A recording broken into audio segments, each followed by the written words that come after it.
everybody, happy Monday. Welcome back to the channel. All right, today's topic, rushing, but let's actually just urgency culture. I saw that pop up on my social media, and I like how they put that with the culture, urgency culture. We're in that. What's up with that? To me, urgency is emergency, right? So, if everything's urgent, everything's an emergency. And if everything's an emergency, are we not then just like, right? That's the correlation in my brain. Emergency means like disaster, right? So we're taking everything as an urgency in our society right now.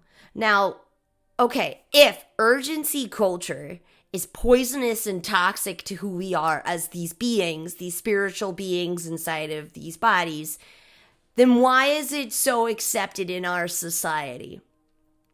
Are you ready for the conspiracy mind-blowing thing? It's not really a conspiracy. It's just kind of like truth. And I think we all kind of forgot about this.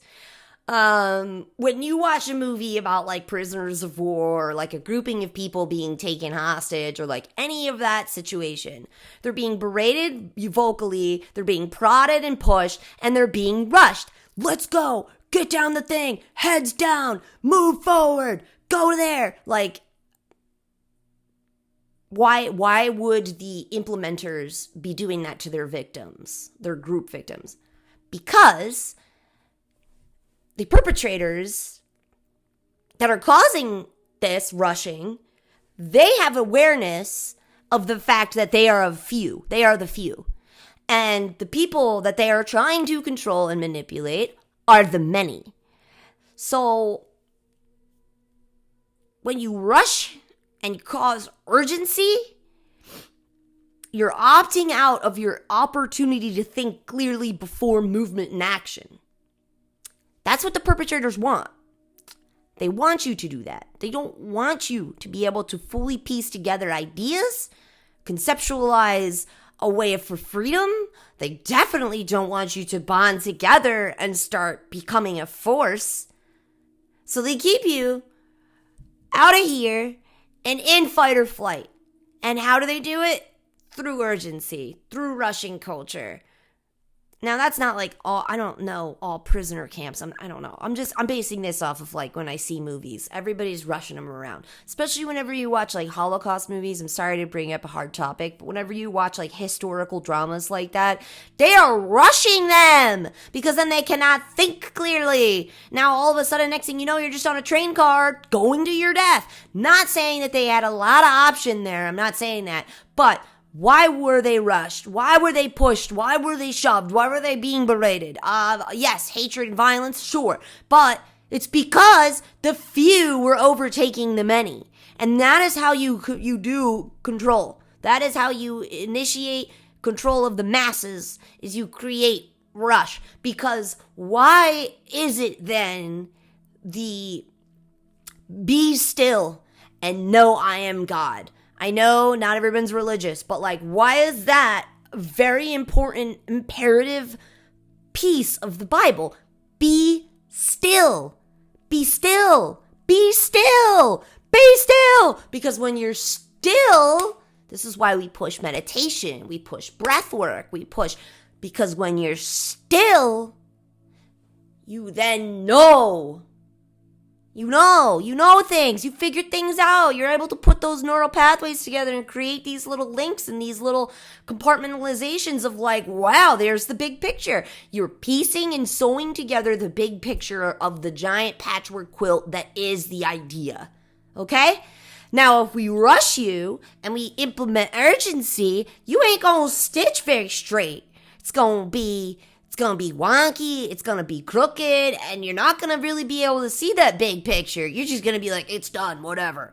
And that's where we come into this why urgency culture is bad for us, because you need to see the big picture. And if you haven't recognized that our society is doing the same thing and we're adopting it, I'm not relating our society to that of the evils of our pasts, but in history. However, we have not unlearned these behaviors. We still are allowing rushing and urgency to become us. And this started from mass manipulation of the many. We need to stop being manipulated.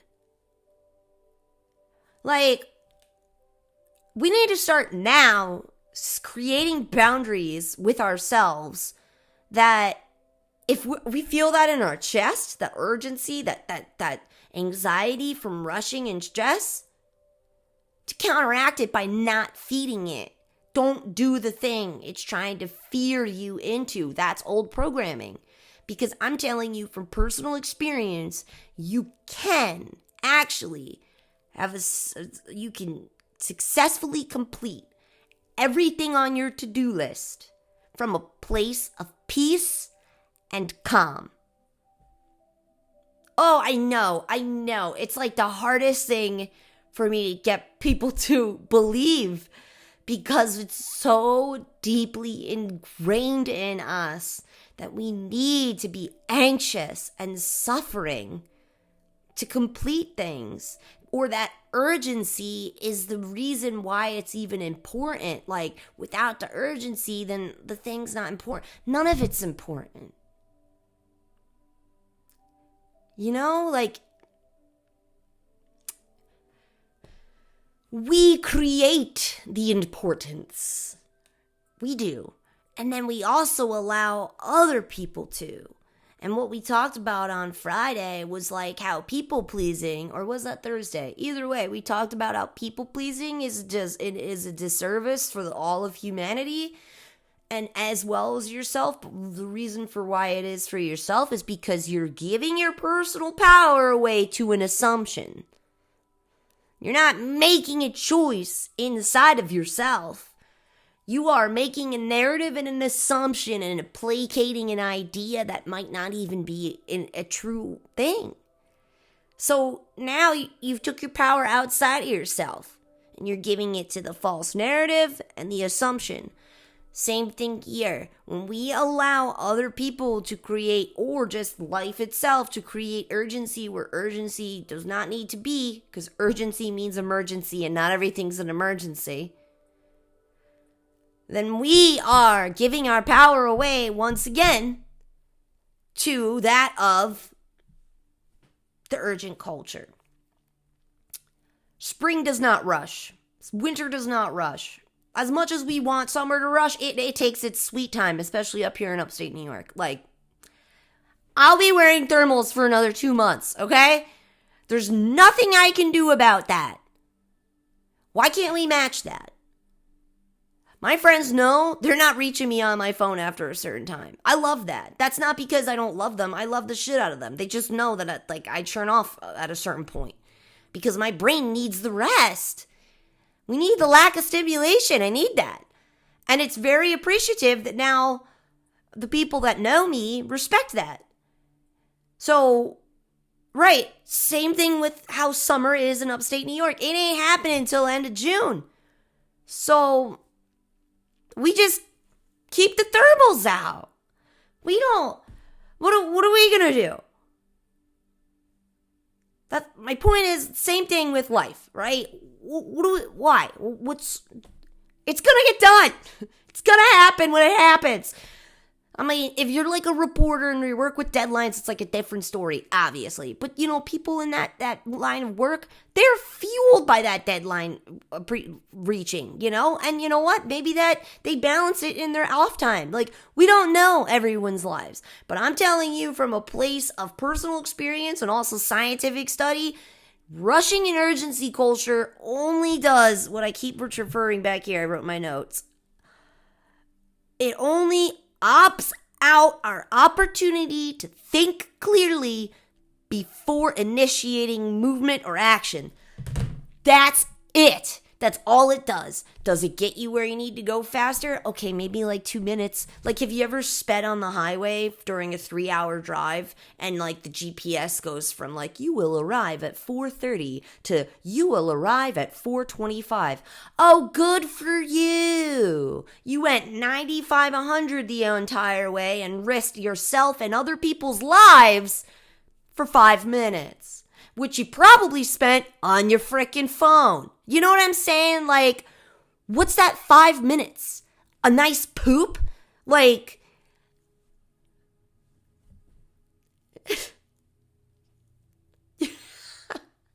what's 5 minutes? A scroll through TikTok? Like, it's all good. You're not missing out. Like, you're not like rollover minutes. Like, every time you get somewhere quicker than your time allotted, you don't get a bunch of minutes that roll over and then you just take a vacation with them. It doesn't work that way. You're tricking yourself into thinking that that's actually going to do anything for yourself. First, and also, don't be late. Leave hours ahead of time for anything. You know what I mean? Proactive approach is the only way to combat urgency culture, because we still need to be able to accomplish things that we need to accomplish. We do. Like, there's a lot. However, we need to be able to do that from a place of peace and calm. And it's possible. It is. Like, yeah. Sure, I would love to, like, my day needs to start at 7 now, instead of what I used to let myself do, which was like 8:30. It has to start at 7. It's probably going to start starting earlier because I'm noticing there's more adding to my days. And that's a good thing. That's a blessing. That's the things that I pray for. That's the things I try to manifest, is more business, more clientele, things of that nature. So I can't greet these blessings with and stress and overwhelm and man. I can't, because then God will just be like, okay, you're not ready for the blessings. My bad. I'll just take them away. And then we wonder, oh, why? Because we're not balancing. We're greeting these blessings with negativity because we're rushing and we're creating urgency out of everything. Not everything's a priority. I'm telling you. Be still and know. Even if you're not religious, you totally heard that line. But the rest of it is, be still and know I am God, or I am the Lord, or whatever. And the whole point of that verse was to like, shut up. Stop moving. Stop doing. Because you're just rushing through shit. You're not stitching together the full picture. You're bound to create a mistake. You're bound to break something. You're bound to forget something. And then, like, the fact that there's a larger picture, and that was the point. Be still and know I am God. Be still and know the totality of the picture. Like, if you want to change it to be still and know I am the universe. Exactly. Remember the big picture. Be still. Be still. Calm your nervous system. Start accomplishing things through a calm nervous system, and you'll realize you're going to get a lot more done. Oh, I know. That is so counter to what everyone thinks. I know. Don't kill the messenger, though, because, like, I've just been doing it. I've been implementing it. I used to suffer with severe anxiety disorder, like, so bad. Like, it was crippling, debilitating, until I changed my lifestyle. I still have it. It doesn't just float away. Still gets triggered sometimes, of course. However, proactivity has erased the severity out of that. I used to be crippled. I couldn't do anything. I couldn't even leave my house because I was like, if this is just how it's going to be. So, I am more successful and I get more shit done as a person now than ever before with urgency culture. Instant gratification culture. Take all that away. Just proactively set up your day to day. Proactively. Also, I think everyone should have a date book and calendar, man. Not just if you're somebody who takes appointments. You should be making an appointment for everything. I hit my girlfriends up this morning and I said I want to go dancing on the 23rd. There's like an event. The 23rd of May! We're not even out of April yet. But because I know I have an event this weekend, my boyfriend's birthday next weekend, and I'm knowing me, because know thyself comes from this authentic accepting of your own authentic nature. I know myself, I'm going to want that next weekend free. Just maybe I'll go to a farmer's market or go to a park or stay home and watch a movie, like whatever. I like to give myself that option. Then the next week, let's go dancing, right? Because this is also a form of what we've been talking about for the last couple weeks of knowing yourself. Authentic nature. Because it's okay. Maybe you're not that kind of person, but I'm telling you, I think you kind of are. If you ever feel burnt out, even after having a bunch of fun, then yeah, we need more proactivity. It's okay. It's okay. Because I know once I make those fun plans, then yeah, work's going to fill in. Maybe family things are going to fill in. Like, whatever. Like, but I know myself enough that now that these things are set, I'm planning around them. I'm not looking at my date book and being like, oh yeah, I can be free that next morning because I'm dancing the day before. No, I'm not free the whole entire next day if I'm going out dancing the night before with my friends. Because that's me. Like, you ain't talking to me all day. Like, because that's the refuel that I need to be able to then move into more proactive planning. Keep that mind clear. Keep it able to see the larger picture of things. The entire month, not just the week, not just the day. Look at the whole thing. Map it all out. And then slowly breathe your way through it, man. You don't need to double step. You don't. Because you keep doing this and then you die.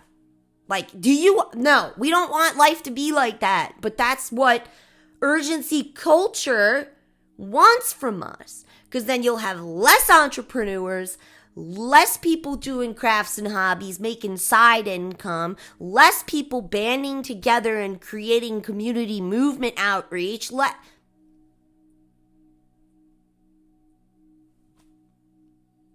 Make time for stillness? No. Be still and know it all, man. Be still and know it all. The larger picture, the things that you need, what is expected. Be still and know. Urgency culture only, I'll just keep repeating it because it's such a good line.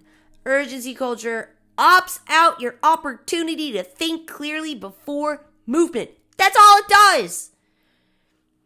It's only going to get you 2 minutes extra during the day. And then also, if you really believe, which you should, believe in the law of attraction, if you're rushing and you're urgent and everything's an emergency, I guess that's what you want to be a paramedic.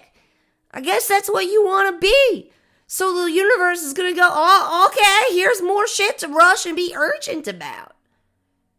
If you can find a way to push into that proactive approach so that you can move with peace and calm, then the universe will start sending you more peace and calm. It's up to us, though, to break the cycle. The few want to control and manipulate the many. And we're allowing it by succumbing to urgency culture. Not everything is a freaking emergency. And that's not good for our nervous system. Like, I love my family. My phone's off at night.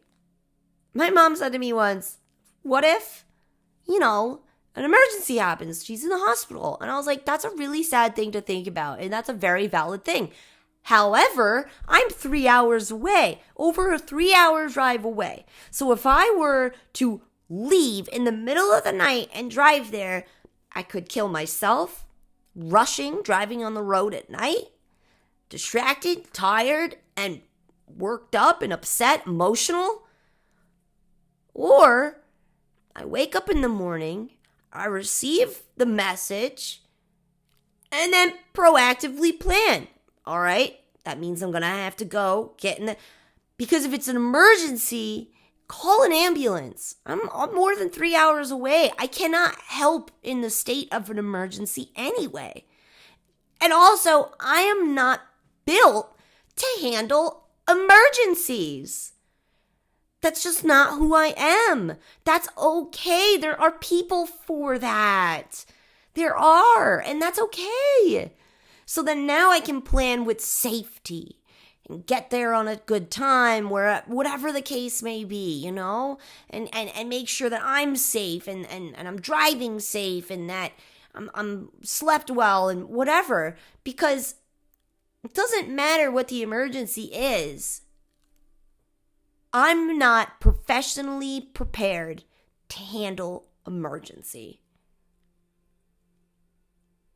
I figured that out with my life. That's why I have diagnosis of severe anxiety disorder. I am not good at that. Yes, have I dug myself out of a shit ton of emergent type situations? Yes, maybe that's another reason I'm fried to the nail. My nerves literally can't take it anymore. It just can't.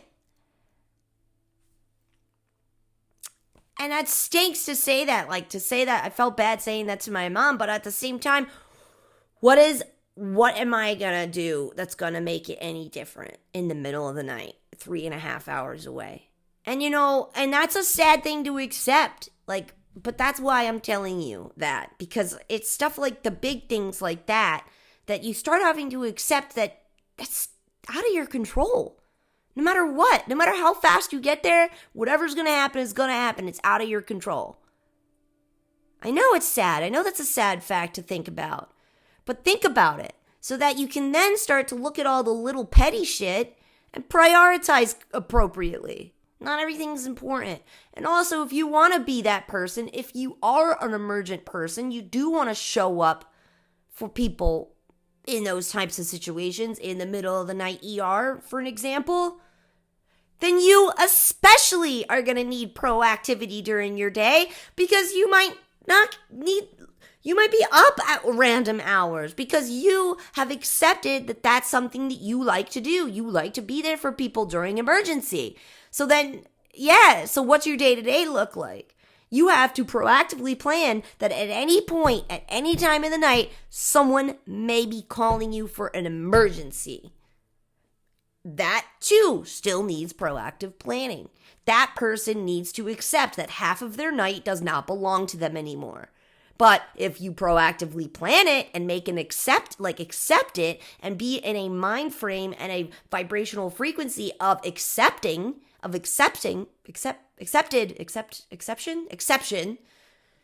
you be in a mode of exception of the scenario, then you're able to have the big picture because you're being proactive, you're thinking ahead. And you're like, yeah, that might happen, so I have to think of this, and that. And then you're not giving your power away because you're proactively planning it. You're making time for it within your day, so you're not giving your power away to it. Personally, for me, that would still be giving my power away because knowing myself, I am not able to be a functional person past a certain time of night. I might show up, but I'll probably break something, right? I might get in a car accident. We don't know. Because I know myself well enough at this point in my life that anytime urgency is triggered, I'm already hyperventilating. So, right. So don't call me. Maybe call, someone else who is accepting of emergent culture. Okay, that's just one example. Let's go back to the other examples, though, of like, because that's just also, right, that's like a really specific case of like emergency. Like, that's the only emergency that I consider an emergency, is like someone being in the emergency room, and still I'm like gonna get there when I get there. I know that sounds really evil, but like, you might not be like that. It's just some people, right? So, going into, though, every day has to have a plan for me, a proactive approach, so that I can mindfully accomplish each task while maintaining the vision of the larger picture, so that I don't feel frustrated and overwhelmed with all the stuff I'm doing. I don't know if you guys have ever tried that practice, but it's literally mind-blowing. Like, if you just don't tunnel vision into everything you're doing and see everything you're doing as something that's hard and have to do it and meow, like, if you don't have all of that stress surrounding it, and you're like, I'm doing these things because they support me, because these things are good to be done, because they support my home, support a cleaner lifestyle or a more fit lifestyle, or whatever. Like, when you look at it with that appreciation and gratitude, you don't feel, because you're still maintaining the larger picture with gratitude and appreciation, you don't feel urgency. You also don't feel like, oh my God, I gotta get all this done so I could just like, burn out and veg on the couch. Like, it's another thing I realized over the weekend. It's not necessarily good for you. Like, sure, I enjoy a rest day, but I'm also noticing I get frustrated halfway through that rest day. Why? Because they're not ticking my little personal energy boxes of fulfillment. Yeah, you don't gotta do work all the time, but I do need to do something that ticks the box of personal fulfillment. So I think everything, even your rest days, need to be structured and planned proactively. You know, I think we all need structure and planning, because if we do that, we can alleviate the weight on our chest and just move through the tasks with that larger picture, because you're not opting out of your opportunity to think before movement. When you think before movement doesn't feel hard. When you proactively plan, nothing feels hard. It's just gotta get done. But you gave yourself enough time that you're just kind of like moving through it. Urgency culture, I believe, has always been there ever since things like the few dominating the many. But also, instant gratification culture. Oh, don't even get me started on that. Just because I have this does not mean I am a slave to it. You do not. I don't know if people struggle with this or not, because I personally do not, because it's something that I put in a boundary like 8 years ago. Because like, I didn't have a phone for the majority of my 20s. And once I finally got one, I was like, yeah, this is not the jam where like everybody's just like, you need to get me now. You need to talk to me right now. You need to call me right now. I actually don't have to at all. I spent the majority of my beginning of my adult life without a phone, and like, I'm alive. I'm alive. And everybody else that I know is alive, except for the people who passed from sad experiences that I could not have controlled, even if I was called. Tangent. Just thought about that. But either, I'm alive, I'm here, and I'm okay. Right? So I know that these are not the solution to a healthy life. You know, you could still live a very unhealthy life and not have a phone, I'll tell you that. But the phone is not the answer. It's a tool. It's a tool. I appreciate when people answer emails fast. That's fine. But in my head, I don't have an expectation that they're going to answer me the same day. That's insane. Like, It's an email. I look at that as like Pony Express. Like, take your time, homie. I've allotted that time. That's why I emailed you on a Monday for an answer that I might need Friday or next Monday. Proactivity. Now I'm not sitting here checking my phone. Oh my God, they still didn't get back. If you really need to know the information, ask them a month ahead of time. We're trying to combat urgency culture, and that's how you start doing it. Proactively get the shit done that is plaguing you. Like, just proactively. Like, oh, I'm going to need this, and this by Saturday. Start Monday. If you figured out Saturday, you need it by next Saturday. I personally don't do work on the weekends, like, at all. So, like, even chores, like, I chore up during the week. That accomplishment will be done Monday. I will start Monday. It's not like we don't know the big picture. Like, we do, especially older. Like, I'm sure, like, when I was mid-20s, I didn't really see the big picture, but I was also an alcoholic and an addict running away from my own emotional inconsistencies. So I'm not sure when people start seeing the big picture. I did around 26, 27. I started being like, oh shit, there's a bigger thing out here. And that slowed everything down. Like, think about it. We don't feel that we're hurtling through space right now, but we are. We are. And something of that magnitude, moving that fast and we don't even feel it. Yeah, like, calm down. Just relax. Like, it's okay. Don't match the speed of the Earth, hurtling through space. We're not planets. Everyone chill. Like, just rest. Ground. Not everything is an emergency. I know that we have things to do. I do. But you don't need to squeeze in that one thing before the other thing just because you think it's going to make you more productive.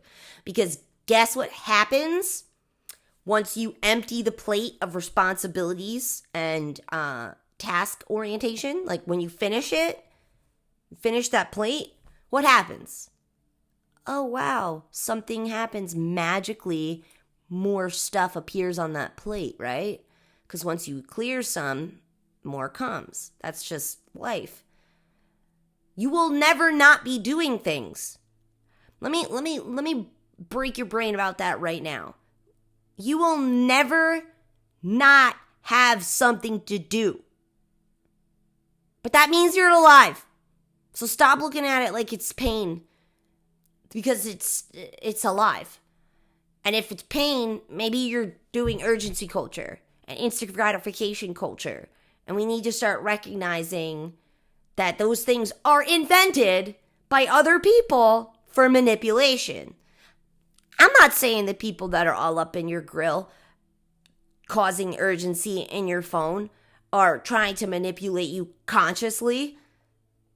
However, maybe you don't know that. And that's something to start thinking about. Because why does anybody else induce urgency? Let's go back to the few manipulating the many again. So if somebody tries to enact urgency upon you, they're trying to manipulate you. That's immediately what I think. That also doesn't stop you, though, from, let's say there is a deadline and you're collaborating with people and you have yet to figure out what is needed for that deadline. Due to the lack of communication in this collaboration, people aren't, that is up to you to go to whatever it is, the head person or your group or whatever it is, and you say, listen, let's get a list now. Let's get a list. We're counting down the days. We're not doing anything last minute, okay? Now, whatever you tell me today that I need to accomplish before our collaborated event, that's what I'm doing. If you add to it after this list is completed, it's not going to get accomplished. I'm giving you the opportunity right now to sit and think about what you need from me to help as a part of this collaboration, and you tell me right now what you need.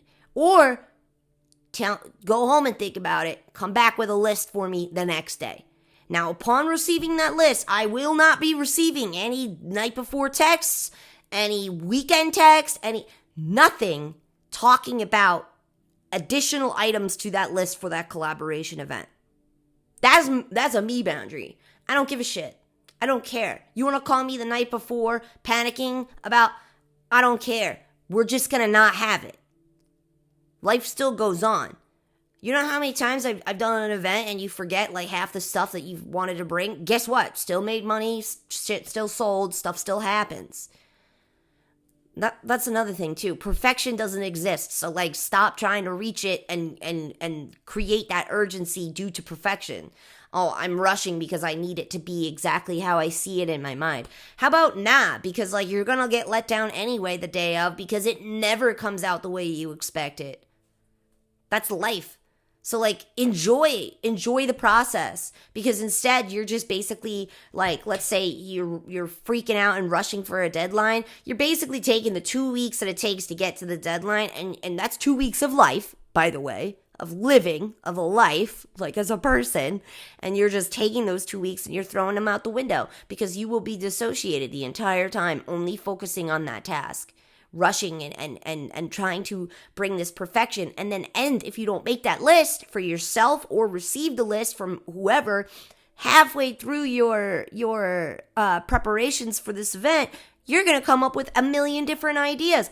That's how the brain works. Does that mean you need to implement every idea on that one event? No, you don't. How about write some notes? Next event, you implement those things. What's the rush?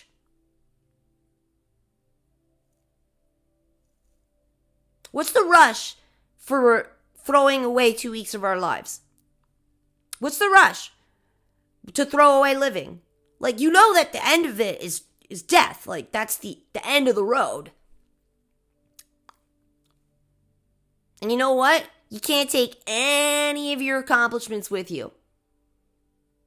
You can't take a U-Haul to heaven either. So no matter how much shit you bought because of all your success, can't bring it with you. Nothing's coming with you.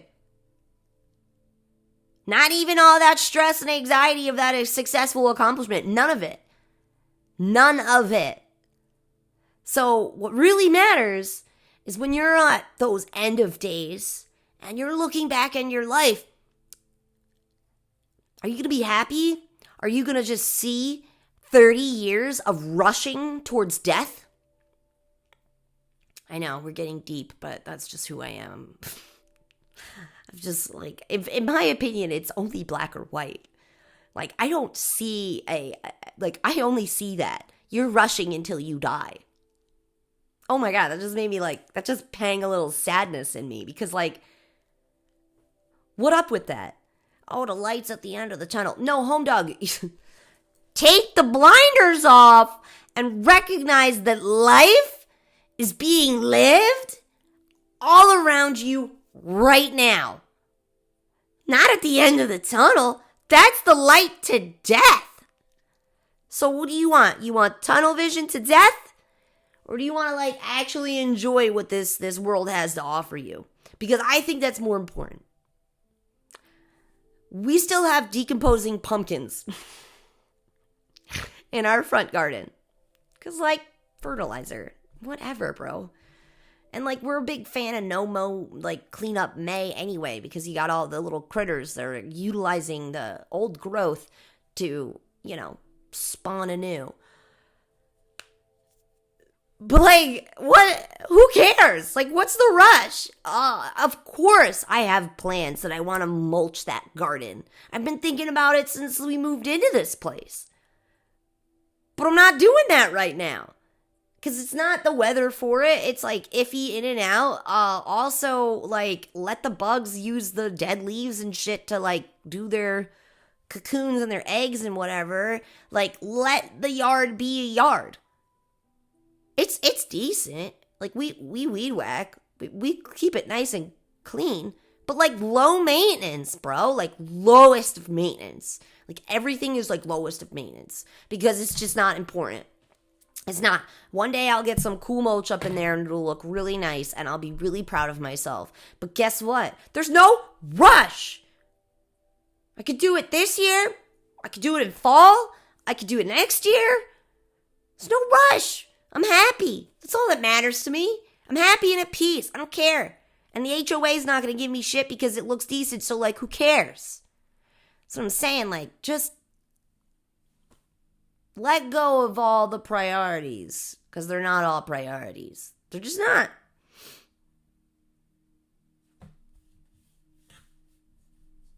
Yeah. Rushing culture. What is it called again? Chaos culture? Urgency culture. When I saw that, I was just like, no, not everything's an emergency. Yeah, why are we a culture that believes in this right now? I don't know. But guess what? Just try it. Try it for a day. Not treating everything like an emergency and not making this the slave thing. Like, we even use that term, that spicy, triggering word, slavery, when it comes to describing things of technological importance. Don't we? It's not just me. I'm sure we all consider that. Urgency is just another form of slavery, and who's the master? If it's not you, then it's someone else, and you're giving your power to them. Now, if it isn't somebody, then you're the master of your own slave labor. What are you doing? Cut it out.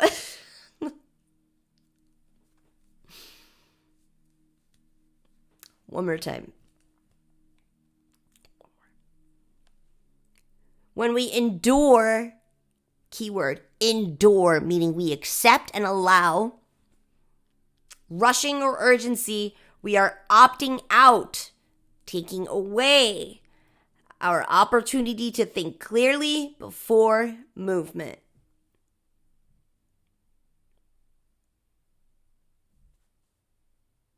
That's all you're doing. Taking it away. Mindful proactivity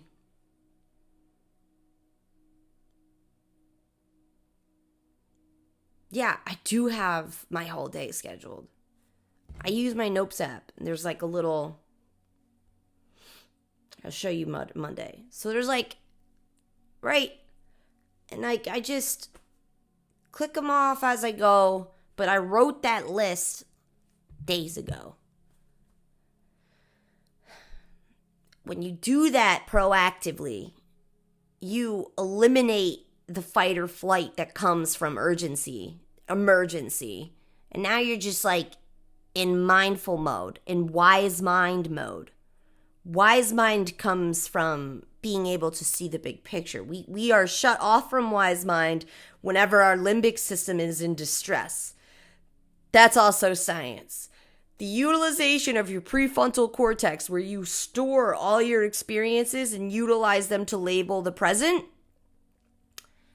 you are cut off brain chemically, from the utilization of said storage zone. You're not able to use your prefrontal cortex when you're in fight or flight. That's science. There's certain chemicals that are released that block the logic off so that you can react. Just react. Tiger attacking you, react. Do you want to react to everything in your day as a fight or flight experience? Or would you rather respond to your environment?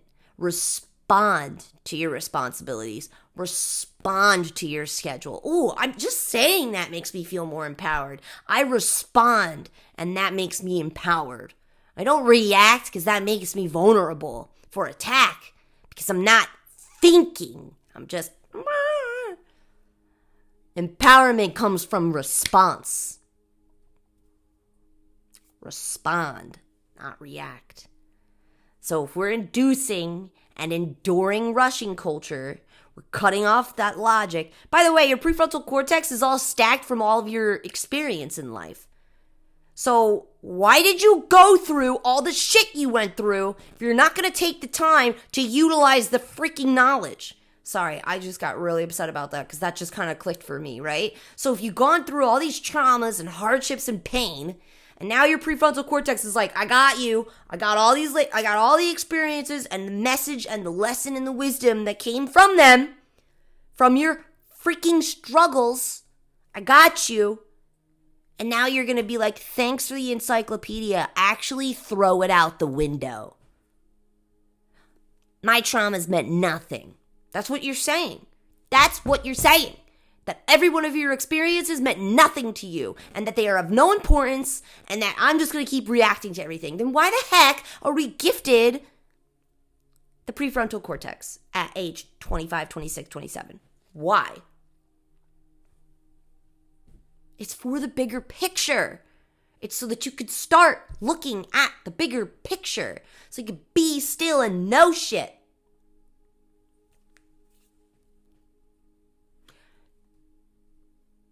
Don't disvalidate yourself and your experiences. They mattered. You matter. What you went through mattered. How are you going to apply? Be still. It's the only way you're going to be able to apply the message is be still and know.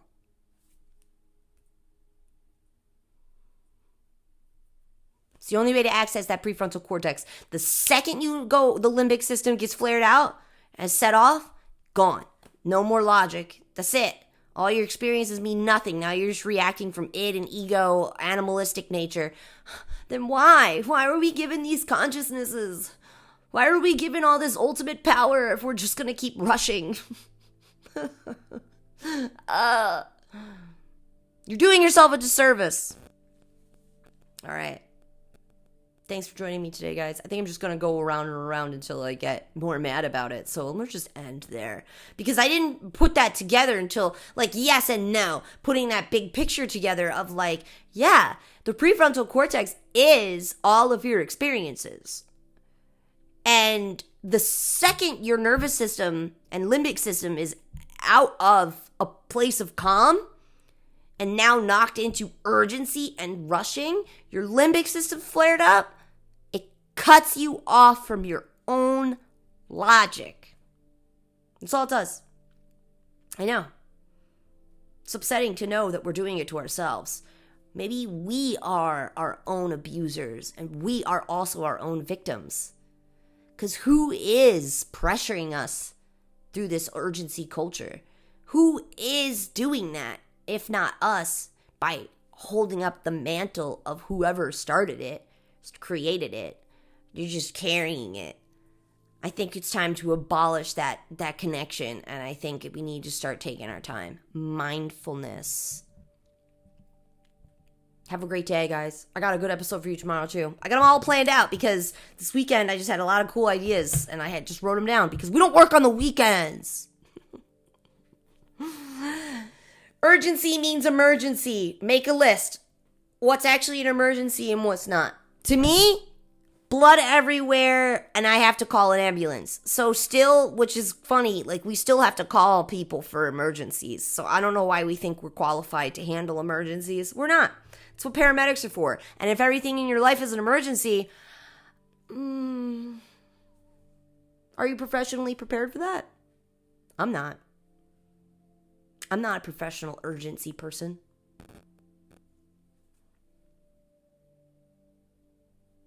And that's okay. There are people out there who are in those professions. It's fine. Nibble on this. Tell me how you guys feel about it. You know? Or try it and let me know. Just one day. You're still doing accomplishments, but not every single one of them is an emergency or a priority. They'll get done. They will. Emergency. Should we do it one more time? Hold on, I gotta find my note. I have so many notes in here. So helpful.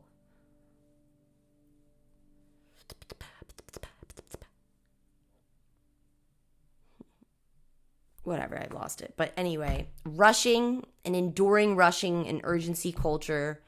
opts out your ability to form full, complete thoughts before movement and action.